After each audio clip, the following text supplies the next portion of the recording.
En février dernier, le philosophe Alain Finkielkraut est insulté par des manifestants. Très vite, les images circulent sur les réseaux sociaux. Très vite, les politiques réagissent.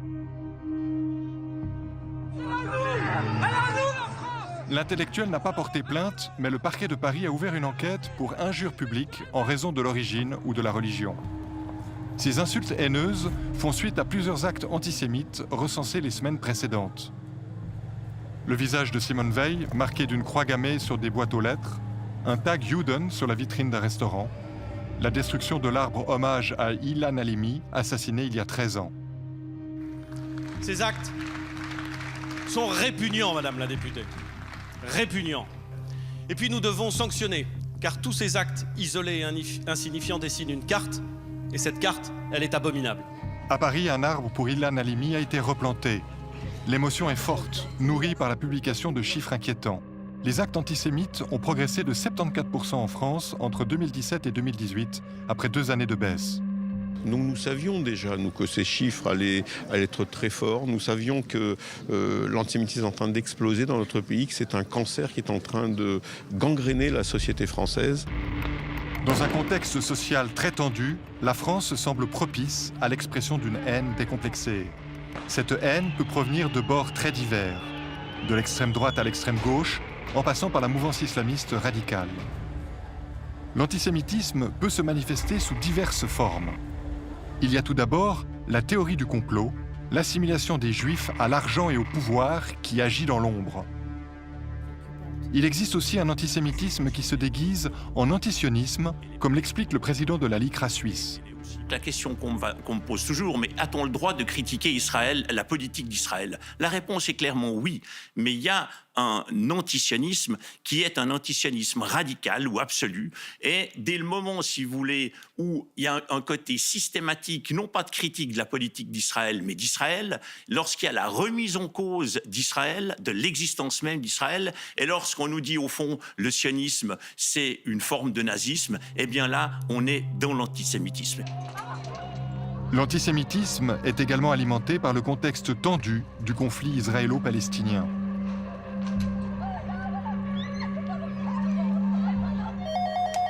Bonjour, suivez-moi. Les victimes ou les témoins d'actes antisémites en Suisse romande peuvent s'adresser à la CICAD, basée à Genève. Johan Gurfinkel dirige cet observatoire depuis 15 ans. Cette année, la CICAD a recensé 174 actes antisémites sur la base de dénonciation ou de surveillance Internet. 24 actes de plus qu'en 2017. Ce ne sont que des statistiques. 174 actes, c'est plus important que l'année précédente. Et ça veut vite, j'ai envie de dire, ce sont des chiffres quelque part qui ne représentent pas grand-chose. Ce ne sont que des statistiques. Derrière, il y a effectivement des gens, des individus, sans compter, et c'est ce qu'on rappelle chaque année, c'est que la majorité des cas ne sont pas rapportés. Sur 174 actes, 2 agressions ont été clairement identifiées. Là, on parle de 2 actes graves qui sont 2 cas dans lesquels des personnes ont été victimes de violences physiques. Il y a notamment cette affaire dans un train où un individu a été agressé dans le train entre Lausanne et Fribourg, et puis le second, c'était près d'un bar à Neuchâtel. Sur l'ensemble des actes répertoriés en Suisse romande, 64% ont eu lieu sur les forums de discussion en ligne. Aujourd'hui, les plateformes sur Internet et les commentaires représentent une part très importante parce que les gens considèrent que là, derrière, on peut se cacher derrière une certaine forme d'anonymat. C'est totalement faux, mais pour autant, ils considèrent qu'il y a toujours cette possibilité. On lit des horreurs. Et que ce soit, en tout cas, sur tout ce qu'il y a en Suisse romande comme médias possibles, de plateformes de commentaires, il y a déjà un travail colossal à faire, mais qui serait en tout cas nécessaire et qui permettrait peut-être d'assainir un peu déjà cette situation.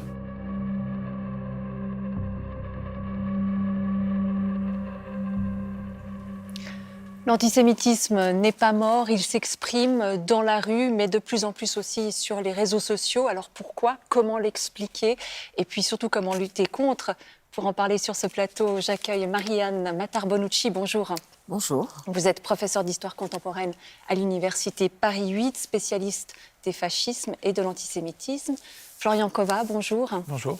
Alors vous, vos travaux sur les théories du complot sont à la convergence de la philosophie, de la psychologie. Vous êtes rattaché au Centre interfacultaire en sciences affectives de l'Université de Genève. Et puis, en duplex de Paris, Madame le rabbin Pauline Beb, vous avez été la première femme rabbin de France pour la communauté juive libérale. Pauline Beb, en France, vous, dans votre communauté, comment est-ce que vous vivez ce climat de paroles antisémites décomplexées? Alors c'est compliqué parce que tous les enfants vivent à un moment donné une insulte antisémite et donc il faut rassurer les enfants, ce qui n'est pas toujours évident, rassurer les parents et il y a une inquiétude grandissante, même si les Juifs de tout temps ont été habitués à cette hostilité. Mais lorsque cela grandit, eh bien, il faut faire face et c'est pas toujours facile. Mais vous vous sentez agressé, menacé. Est-ce que vous avez l'impression d'être une victime potentielle? Alors, il y a une différence entre la menace et le sentiment d'être menacé. C'est sûr que, objectivement, on peut voir la montée de l'antisémitisme en France et en Europe de manière générale, et puis continuer à se sentir en sécurité. Je crois que c'est ce double sentiment qui est présent chez les Juifs d'Europe. C'est le sentiment d'être protégé par les pouvoirs publics parce qu'il y a beaucoup de choses qui sont faites et heureusement les questions sont prises en main comme l'a montré le sujet et puis il y a une réaction légale à un système qui est mis en place pour répondre à ces actes et en même temps face à un phénomène grandissant il y a c'est sûr une peur mais je pense que ce que les gens viennent chercher dans les communautés aujourd'hui, peut-être encore davantage, c'est de savoir au fond quelles sont les raisons de cet antisémitisme et est-ce qu'on peut lutter contre l'antisémitisme autrement que par des sanctions. Alors précisément, les raisons de cet antisémitisme, vous allez peut-être pouvoir nous en dire quelques mots, Marianne Matar-Bonucci, en tant qu'historienne. Comment expliquer en fait que ça perdure ? Eh bien, comment expliquer que ça perdure? C'est en effet probablement des haines identitaires, la plus ancienne d'entre elles, qui a été constamment instrumentalisée par différents acteurs religieux, l'Église d'abord, l'Église catholique, politique, dans un contexte géopolitique aussi, celui des conflits au Moyen-Orient, et donc à des fins de politique intérieure également. Et à chaque fois, certains stéréotypes ont été reproposés sous différentes formes. Ce qu'on peut dire aussi, c'est que l'antisémitisme a été véhiculé par une tradition culturelle, par de la littérature, par des représentations. Et c'est à cela, je crois, qu'il faut s'attaquer. Mais justement, on a vu dans le sujet qu'il y a plusieurs formes d'antisémitisme. Alors on pourrait se dire l'un chasse l'autre. En fait, non, l'antisémitisme traditionnel, c'est-à-dire celui qui, par exemple, associe les Juifs à l'argent, au pouvoir, au fait de tirer les ficelles, ça a survécu même à la Shoah. Tout à fait. Il y a à la fois un phénomène de sédimentation et de recyclage d'un certain nombre de thèmes, y compris d'ailleurs les accusations les plus anciennes qui apparaissent à partir du Moyen-Âge dans un contexte qui est un contexte religieux, hein, celui par exemple du peuple déicide, donc d'un peuple qui serait traître par nature, celui aussi d'une population qui aurait un rapport privilégié avec l'argent parce que, bon là je n'ai pas le temps de rentrer dans les détails, mais comme certaines professions sont interdites aux chrétiens et d'autres aux juifs, une infime minorité des juifs va effectivement avoir maille à partir avec ces métiers de la finance, donc, et ce thème des juifs donc, qui auraient un lien privilégié avec l'argent, il est reproposé au XIXe siècle dans le cadre, par une partie de la gauche, dans le cadre d'un combat qui est anticapitaliste, parce qu'il est très simple d'identifier les juifs à la finance et à la banque, alors qu'encore une fois, ils ne sont évidemment qu'une infime minorité des juifs, mais aussi une infime minorité des banquiers, en l'occurrence. Florian Kova, vous qui travaillez sur la psychologie, comment expliquer que ces stéréotypes soient si ancrés et que ce soit si difficile de finalement les démonter? Le problème du stéréotype, c'est que Contrairement à une affirmation qui serait « tous les juifs aiment l'argent » et à laquelle il suffirait de regarder, il y a des juifs qui n'ont pas d'argent, pas plus que la population. Le stéréotype « les juifs aiment l'argent », ce n'est pas l'affirmation « tous les juifs aiment l'argent ». C'est l'idée qu'il y a une sorte d'essence du juif cachée qui peut se manifester. Et si on a des contre-exemples, c'est juste que cette personne, dans ce contexte, n'a pas manifesté sa judéité et son désir d'argent. C'est comme si on vous dit que tous les musulmans sont agressifs et que vous dites que vous connaissez des musulmans qui ne sont pas agressifs. L'idée, c'est qu'ils ne sont pas agressifs, mais ils le sont devenus en dépit du fait qu'ils sont musulmans. Ils ont réussi à inhiber cette essence violente. Le stéréotype marche par l'essence. Et du coup, les contre-exemples ne suffisent pas à contredire le stéréotype. Mais alors, vous êtes un spécialiste de la théorie du complot. Vous me disiez, là, vous parlez par exemple des Juifs, on peut dire la même chose, tous les musulmans sont agressifs. Voilà, on peut avoir des stéréotypes sur de très nombreuses communautés. En l'occurrence, vous me disiez en préparant cette émission, les Juifs sont une cible assez idéale pour les complotistes. Pourquoi ? Oui, c'est assez intéressant parce que le fait que les Juifs soient très souvent associés au complot ne s'explique pas uniquement par le fait qu'il y ait un antisémitisme. C'est-à-dire qu'il y a d'autres minorités, par exemple les musulmans, qui sont ciblés par le même type d'attitude, par exemple l'islamophobie, mais qui sont très peu présents dans les théories du complot. Il y a très peu de théories du complot où les musulmans sont les dirigeants des complots. Il y a des théories du complot islamo-gauchistes où les occidentaux vont aider les musulmans, mais c'est jamais les musulmans qui tirent les ficelles, parce que c'est ça un peu la théorie du complot. Les complots, oui. Oui. C'est que les théories du complot, c'est vraiment, les théories du complot dans leur forme moderne, qui sont vraiment des complots internationaux où il y a des gens qui tirent les ficelles et qui contrôlent l'ensemble du monde et l'ensemble des événements, requiert un groupe qui a des particularités très spécifiques. Il faut que ce soit un groupe qui soit déjà là. Dans les théories du complot, ceux qui tirent les ficelles sont l'ennemi intérieur. Donc ce ne sont pas les masses d'immigrés récentes qui viennent envahir nos beaux pays, ce sont des gens qui sont déjà là depuis des siècles. Donc c'est le cas des Juifs, qui, par la diaspora, sont quand même présents dans la plupart des pays d'Europe depuis un certain temps. Il faut que le complot soit international, et c'est ce qu'on a reproché très tôt aux Juifs, c'est d'être une sorte de communauté qui est dispersée dans tous les pays et qui est donc capable d'avoir un point de vue international et de lutter contre les nationalismes, ce qui était une sorte de défaut. Il faut qu'il soit puissant, et donc on a vu que les Juifs sont associés à l'argent, et donc forcément l'argent c'est la puissance. Une autre caractéristique qui les rapproche d'autres groupes comme les francs-maçons ou de groupes fantasmés comme les Illuminati ou les reptiliens, c'est qu'ils sont cachés en fait.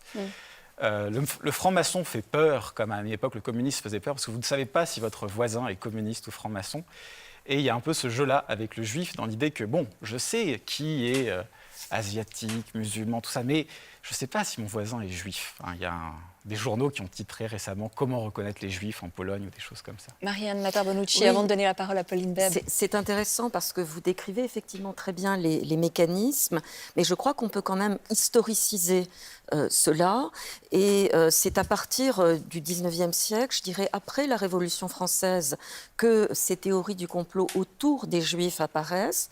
D'abord parce que les Juifs, ayant bénéficié de la Révolution française, parce qu'ils ont été émancipés, les partisans de l'Ancien Régime vont dire finalement c'est eux qui sont à l'origine de cela. Et dans la société d'Ancien Régime, les Juifs étaient identifiables, ils portaient des signes distinctifs, ils étaient dans des quartiers séparés. Ce n'est plus le cas à l'époque contemporaine, d'où l'idée effectivement que comme on ne peut plus les reconnaître, ils se cachent, ils sont partout. Et c'est effectivement à ce moment-là, il n'y a plus encore une fois de marque distinctive, et donc l'obsession du juif agissant dans l'ombre, je crois vraiment qu'elle apparaît à ce moment-là. Pauline Beb, voilà tous ces discours qui sont faits sur vous, sur votre communauté. Vous, comment est-ce que vous vivez avec ça ? Écoutez, on essaie de les analyser. Je pense que ce qui a été dit est très intéressant. Je crois qu'il y a bien sûr des raisons historiques et psychologiques, et je dirais il y a aussi des raisons théologiques. Il y a des injonctions contradictoires. Par exemple, on dit on veut que les Juifs s'assimilent, et en même temps on leur reproche d'être assimilés.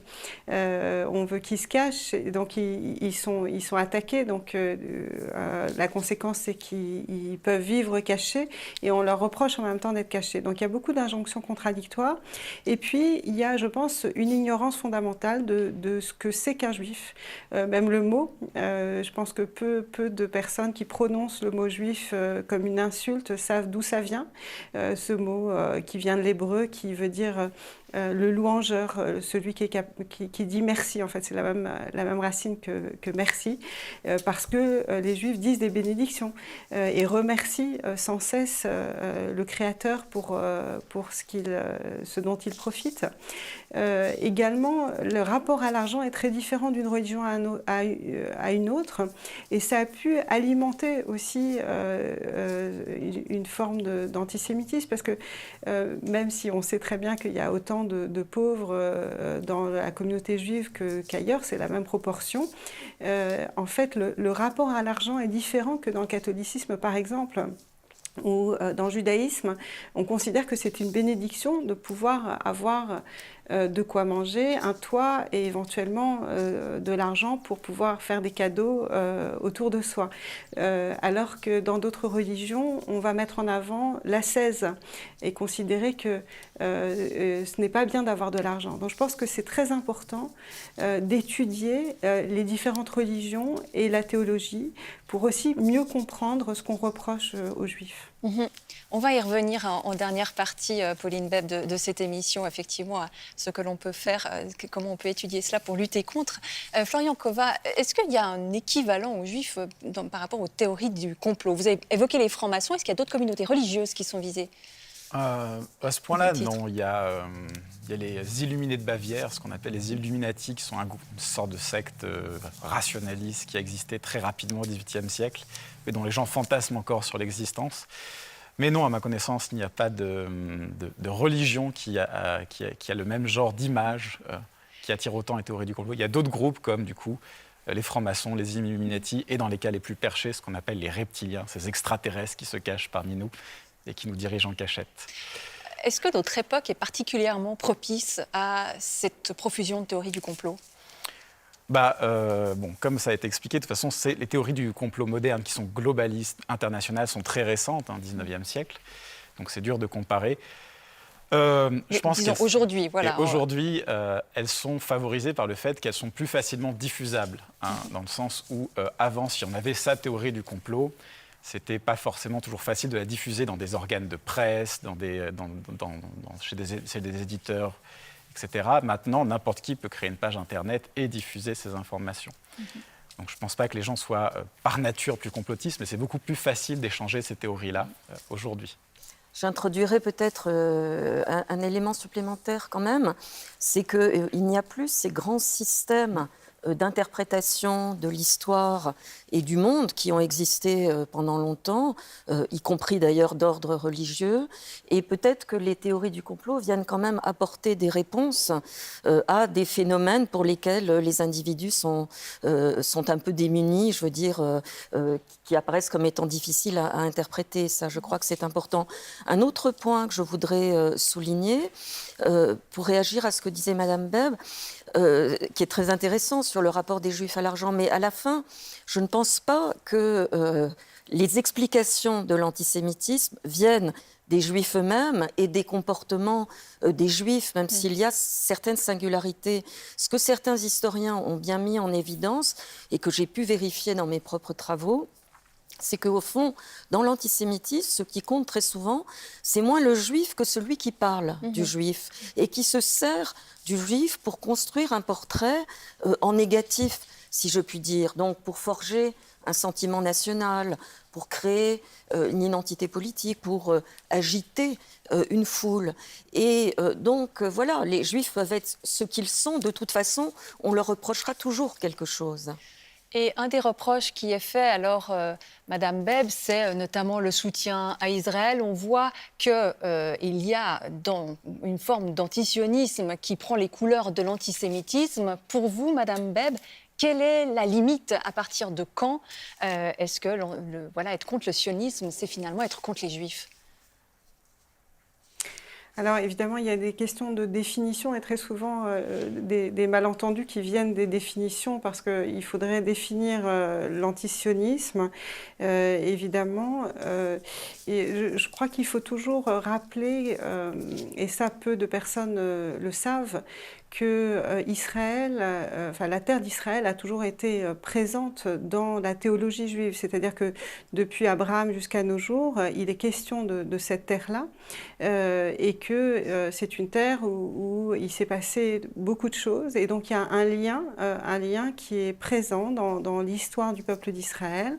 L'archéologie ne le prouve qu'à partir de la période des rois, de la période du roi David, du roi Salomon, mais avant non. Mais en tout cas, il y a cette histoire qui est toujours là, qui est dans les textes. Et donc c'est très difficile de dire à un juif, tu ne peux pas te tourner vers Israël. Et d'ailleurs dans les prières, Israël est mentionné. Donc cet amour d'Israël est présent dans la théologie juive. Maintenant, il y a une différence entre ce lien à la terre d'Israël et évidemment la politique d'Israël. Et c'est souvent l'objet de malentendus parce que on peut être pour ou contre la politique de l'État d'Israël, et ça, tout le monde en a le droit, encore plus d'ailleurs les Israéliens que ceux qui sont à l'extérieur, parce que c'est eux qui votent et c'est eux qui pour certains, ont construit le pays. Donc bien sûr, on peut critiquer Israël comme n'importe quel autre pays, mais la question est de remettre en cause l'existence de l'État d'Israël et le lien du peuple juif à Israël, qui est là, qui est présent depuis toujours. Le président Macron a enflammé le débat il y a quelques semaines en proposant justement d'intégrer l'antisionisme, de le punir comme un antisémitisme, une certaine forme d'antisionisme en tout cas. Alors est-ce que la voie légale est le meilleur moyen de lutter contre l'antisémitisme? Je vous propose un bref tour d'horizon des législations dans les pays avoisinants avec Emmanuel Tagnard. En France, l'arsenal juridique s'est renforcé en 1972. Toute personne ou administration déclarée coupable de discrimination en raison de la race d'un individu est punissable d'une amende ou d'une peine de prison. Les camps de concentration constituèrent un chapitre, une partie, un détail de l'histoire de la Deuxième Guerre mondiale.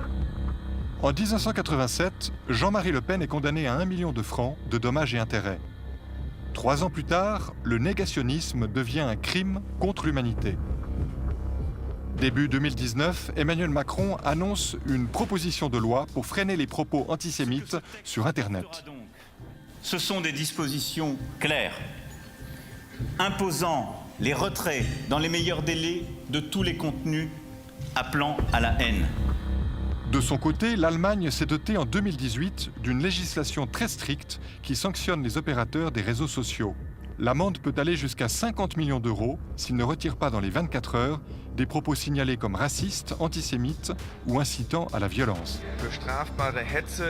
L'incitation à la haine n'a pas sa place sur les réseaux sociaux, tout comme elle n'a pas sa place dans la rue. En Suisse, à la suite de la profanation de cimetières dans les années 1990, le peuple adopte la norme pénale contre le racisme en 1994 à 54,6%. C'est sur cette base légale que la CICAD a dénoncé à la justice l'humoriste français Dieudonné pour avoir franchi la ligne rouge en tenant des propos négationnistes lors de son dernier spectacle présenté à Nyon en janvier dernier. Marianne Matar-Bonucci, à votre avis, est-ce que la voie légale, c'est la meilleure pour lutter contre la haine, contre les discriminations ? Elle est indispensable, elle n'est pas suffisante. Je crois beaucoup aux vertus de l'enseignement, de la déconstruction des stéréotypes, même s'il y a un ressort psychologique indéniablement. Je crois à la raison, aux vertus de la raison. On a sans doute trop misé sur la mémoire, la mémoire de la Shoah, la mémoire des violences. Pourquoi est-ce qu'on a trop misé là-dessus ? Parce qu'il est vrai que la Shoah est un crime qui n'avait, par son ampleur et sa systématicité, sans doute pas de précédent dans l'histoire, mais il est certain que l'émotion ne suffit pas. Et ensuite, je pense qu'il faut prendre toute cette question en amont, c'est-à-dire il faut expliquer les racines de l'antisémitisme et il faut, je crois que c'est indispensable aujourd'hui, parler de l'antisémitisme en même temps que l'on parle des autres formes de racisme, ne pas isoler cette question, sinon on se trouve confronté à ce qui est un nouvel avatar de l'antisémitisme, à savoir ce phénomène de concurrence des victimes et de concurrence des mémoires. Pauline Beb, vous avez récemment rédigé un sermon à l'intention de votre communauté que vous avez intitulé « Les 10 commandements de la lutte contre l'antisémitisme ». Alors, vous n'y parlez pas vraiment de voie légale, mais en revanche, vous parlez de l'enseignement de l'histoire, mais d'une histoire vivante. Qu'est-ce que vous entendez par là ? Oui, je ne parle pas de voie légale parce qu'elle existe et comme je disais tout à l'heure, elle est prise en main et l'arsenal juridique est absolument indispensable. Mais je pense que la sanction, comme ça vient d'être dit, n'est absolument pas suffisante parce que quelque part, il y a un jeu contre la sanction, c'est-à-dire qu'on a toujours envie de transgresser. Et effectivement, je suis convaincue que l'éducation doit être beaucoup plus importante et depuis le plus jeune âge, parce que au fond les préjugés sont véhiculés par des enfants qui sont tout petits. Ils entendent de leurs parents, ils entendent de la télévision, d'internet aussi très vite, et donc ils sont soumis à cette haine qu'il faut réprimer. Mais à mon avis, il faut remplacer ce discours par un discours positif et justement essayer d'expliquer ce qu'est le judaïsme, parce que une partie de cet antisémitisme naît d'une ignorance, d'une peur de ce qu'on ne connaît pas, de l'étranger. Je pense qu'il faut savoir expliquer aux côtés des autres religions ce qu'est le judaïsme, ses différences, ses similitudes. Et le dialogue interreligieux aussi est très important, de pouvoir montrer que des prêtres, des rabbins, des imams, des pasteurs peuvent être amis, discuter ensemble, qui ne sont pas convaincus chacun de détenir la vérité, et travailler ensemble aussi sur toutes les formes d'exclusion, effectivement, racisme, antisémitisme, homophobie aussi. Donc si je vous entends bien, il s'agit non pas de choisir le repli de la peur, mais au contraire l'ouverture à l'autre. Absolument, d'ouvrir... pardon. Non, c'est ça. Je vous remercie. Vos synagogues. Florian Kova, dernière question pour vous. On l'a vu, les réseaux sociaux sont effectivement des catalyseurs de ces théories du complot. Est-ce qu'il est possible de lutter contre ou est-ce qu'en parler, c'est les renforcer finalement? Est-ce que ce qu'on fait là, c'est contre-productif? Il y a toujours la peur que légiférer, ça soit les renforcer parce qu'il suffit qu'une vidéo YouTube soit retirée et tout de suite tout le monde est persuadé que c'est le gouvernement qui est intervenu et donc ça les conforte dans leur thèse. Mais on peut occuper le terrain et proposer des contre-discours sur les réseaux sociaux même. Il y a plein de gens qui font ça, qui ne sont pas justement des officiels du gouvernement, mais qui sont des chercheurs ou des youtubeurs, des vulgarisateurs qui cherchent à proposer un autre discours. Mais c'est possible de déconstruire ça, une personne qui croit fermement au complot. Il faut différencier deux choses. Est-ce qu'on peut redéconvertir quelqu'un qui a été converti à la théorie du complot? C'est très difficile à dire, on ne sait pas vraiment. Ça a l'air désespéré. Mais en dehors de déconvertir ceux qui sont convertis, il y a aussi un travail de prévention. C'est-à-dire qu'il faut que pour que chaque fois qu'une personne tombe sur ce type d'affirmation, elle puisse aussi tomber sur des affirmations qui disent le contraire. Et ça, déjà, ça évite le renforcement et l'idée qu'il n'y a qu'une seule vérité. Il faut qu'il y ait un contre-discours qui soit présent et facilement trouvable à côté du discours complotiste. Merci beaucoup. Merci à tous mes invités d'avoir participé à cette émission. Merci Pauline Beb d'avoir été en duplex de Paris. Et je signale que nous mettrons en lien sur notre page Facebook le sermon dont j'ai parlé, la lutte, les 10 commandements pour lutter contre l'antisémitisme. Merci. Et si vous souhaitez réagir à cette émission, vous pouvez nous écrire à l'adresse fautpascroire@rts.ch ou alors poster un message sur notre page Facebook.